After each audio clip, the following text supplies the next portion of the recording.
That guy wins. Kevin Harvick and Chase Elliott get into it after the race, during the race, and probably next race, and 4 drivers are eliminated.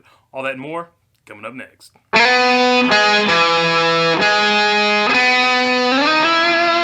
So first things first, like I told you in the preview, Kyle Larson wins. That's 6 on the season, and I don't know how many wins I've got, but I've been doing pretty good just picking him. For all you guys who are like, you just pick Kyle Larson, why you do that? Because I've won 6 times with him. So anyway, that's the 6th win of the season. He gives him some momentum going into the playoffs. And all you guys who jumped off the Kyle Larson bandwagon talking about, oh, Gibbs looks good now, the Gibbs cars were just waiting for this.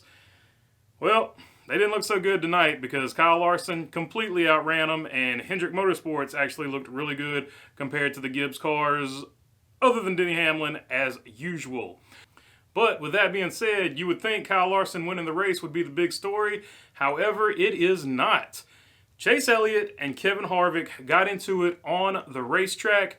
Chase Elliott had the lead. Chase Elliott had came back from a speeding penalty all the way back to the front. He was looking really good in the early stages of the last stage of the race.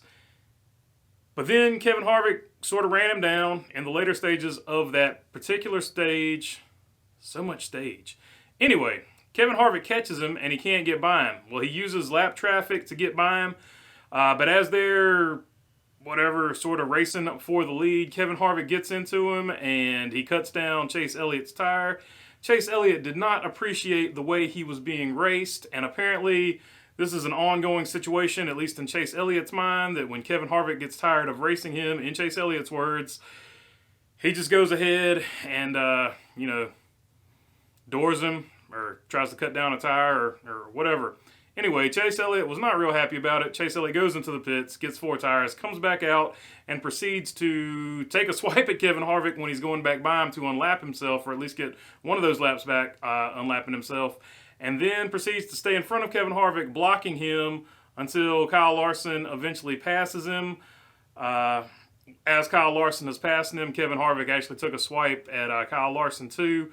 That actually is not going to get talked about as much, but Kevin Harvick definitely drove Kyle Larson a little dirty there. But you can understand his frustration. He's being held up by one of Larson's teammates. But after the race, Kevin Harvick and Chase Elliott get into it on pit road. There wasn't any shoving, but there were some hands on chests, some fingers in faces. And even after the pit road dust up or talk, they proceeded to go into the actual pit area itself and continued to have a further talk where Jordan Bianchi was trying to film it, and they told him to stop filming it, and Jordan Bianchi kept filming it. So apparently Jordan Bianchi is super brave to continue filming, but not brave enough to talk about the Denny Hamlin situation. I'm going to keep taking swipes at the media because they're cowards. Anyway, so they go into the hauler and continue to having the discussion about the wreck. And so what this matters moving forward is, are they going to, just let it be done here and they both go after a championship? Or do they wreck each other in the next stage?